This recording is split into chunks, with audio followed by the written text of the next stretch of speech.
Big pass Tamil season 7 முடிஞ்சு கிட்டத்தட்ட ஒரு மாதம் ஆக போகுதுங்க. ஸோ பிக் பாஸில் ஆரம்பத்திலேயே ஐசு வந்து பார்த்தீங்கன்னா பிக் பாஸ் வீட்டிலேருந்து எலிமினேட் ஆகிட்டாங்க. அதாவது பாதின்னு கூட வச்சுக்கலான்னு வச்சுக்கிங்களேன். ஸோ அப்பையிலேருந்தே ஐசு எப்போ இன்டர்வியூ கொடுப்பாங்க அப்படின்னு எல்லாருமே எதிர்பார்த்துக்கிட்டு இருந்தாங்க. ஏன்னா ஐசு பிக் பாஸ் வீட்டிலேருந்து எலிமினேட் ஆகி வெளியே போகிறப்ப அவங்க மிகப்பெரிய ஒரு கெட்ட பேரோட தான் வெளியே போயிருந்தாங்க.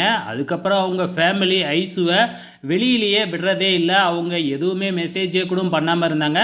வந்த உடனே ஒரே ஒரு இன்ஸ்டாகிராமில் ஒரு மெசேஜ் மட்டும் ஒரு பாராகிராஃப் 2 பாராகிராஃபில் போட்டிருந்தாங்க. ஸோ அதுலேயே வந்து பார்த்திங்கன்னா பிரதீப்கிட்டலாம் மன்னிப்பு கேட்டு போட்டிருந்தாங்க ஐசு. ஸோ அதுக்கப்புறம் இப்போ தாங்க நம்ம ஐசு வந்து பார்த்திங்கன்னா விஜய் டிவிக்கு வந்து இன்ஸ்டாகிராம் மூலயமா வந்து பார்த்திங்கன்னா ஒரு இன்டர்வியூ கொடுத்துருக்காங்க. ஸோ அவங்க இன்டர்வியூவில் வந்து எனக்கு ரொம்பவுமே பிடிச்ச கண்டஸ்டன்ஸ் அப்படின்னா பிரதீப் தான் அப்படின்னு சொல்லி ஆரம்பித்து அதுக்கப்புறம் மாயா பிடிக்கும், அப்புறம் விசித்ரா பிடிக்கும், எல்லாரையுமே பிடிக்கும் அப்படின்னு சொல்லிட்டாங்க. ஆனால் நிக்சனோட பேரை சொல்லவே இல்லை நம்ம ice.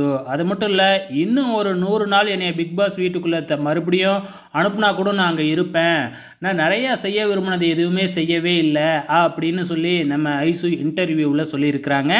Okay friends, big pass கொண்டாட்டங்கள் வேறையா விரைவிலேயே வரப்போகுது. ஸோ அதில் கண்டிப்பாக ஐசு பார்ட்டிசிபேட் பண்ணுவாங்க அப்படின்னு நினைக்கிறேன். வெயிட் பண்ணி பார்க்கலாம்.